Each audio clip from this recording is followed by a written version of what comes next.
A long time ago, in a galaxy far, far away.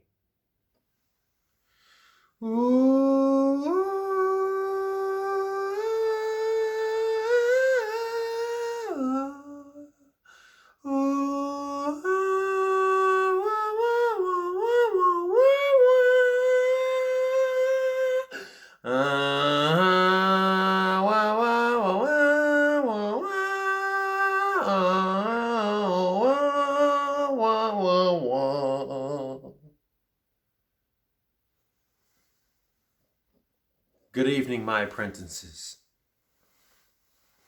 My name is Jedi Master Luke Skywalker.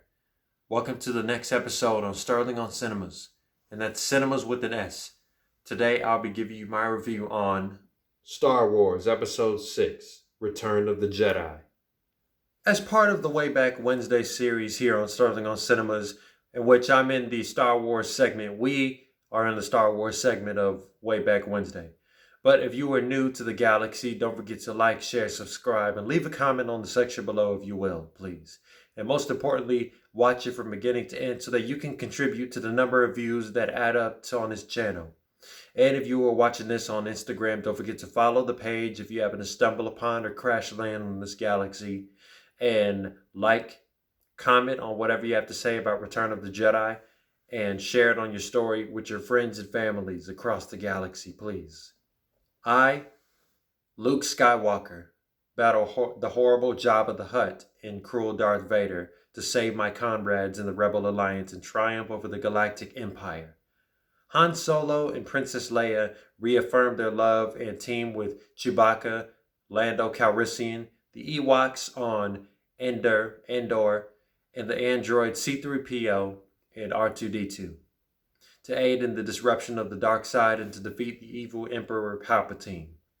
Now, while Return of the Jedi is a lot more ambitious and satisfying in scope, I still feel like its quality is no different from The Empire Strikes Back, with the same level of stakes until the tension rises during the anticlimactic moment where it all goes down.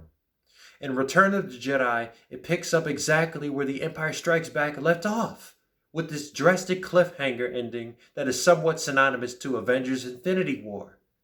The pace of the story feels more steady and straightforward than The Empire Strikes Back, but definitely bigger than A New Hope.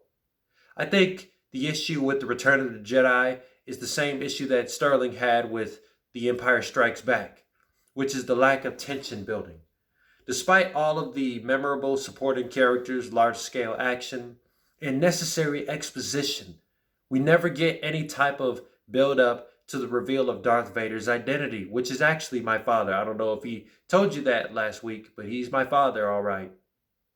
I don't even need the birth certificate. We don't have birth certificates out here in the galaxy, but he's my father. Even if they got this right, it still would have been better if he had fought Emperor Palpatine. If I have fought Emperor Palpatine / Darth Sidious directly.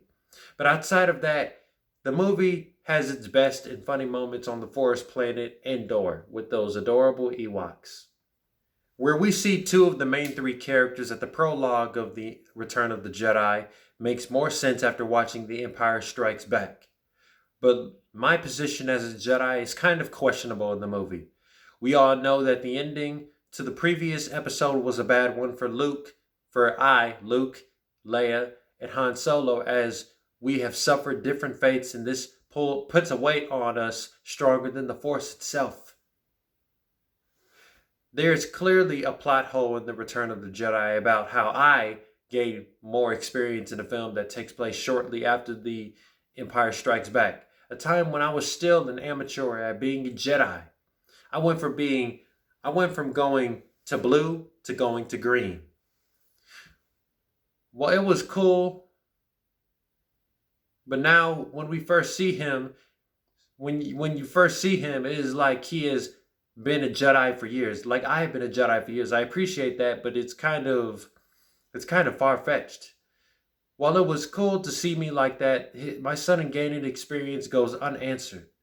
With Han and Leia, their love affair as a couple continues aside from helping to overthrow the Galactic Empire while on Endor.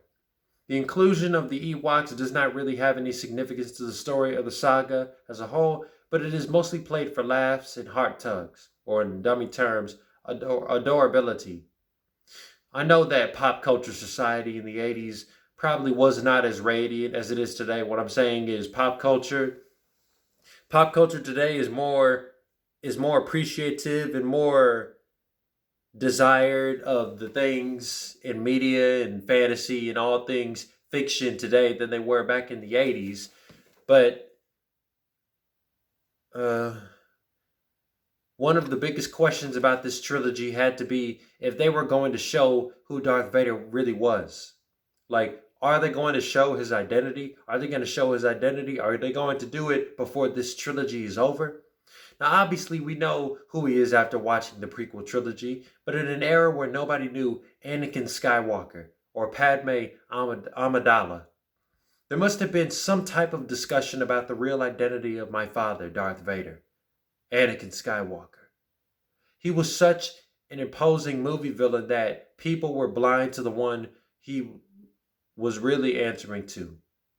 Darth Sidious will always be the big bad of the Star Wars universe, just with the level of hierarchy and superiority that he has over everybody in the galaxy.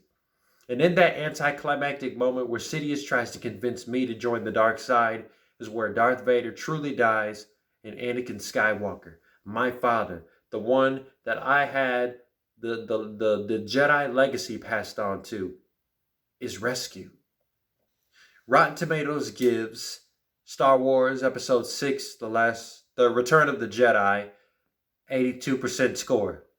Return of the Jedi may be the most ambitious Star Wars film in this trilogy, but it does not feel contextually well put together as much as the first movie, and it repeats the lack of tension building that The Empire Strikes Back had, even if the conclusion was a simple and satisfying one, to see the threat that caused this universe so much pain to be gone. But it is only inevitable if another evil empire rises up, maybe 3 decades later. But I will give it 8.2 SOs out of 10. So that is my review on Return of the Jedi. You can let me know what you apprentices think in the comments below about this third Star Wars film and the 6th episode in the saga. And I'll see you guys later in the Disney Star Wars trilogy starting next week. And again, may the Force be with you.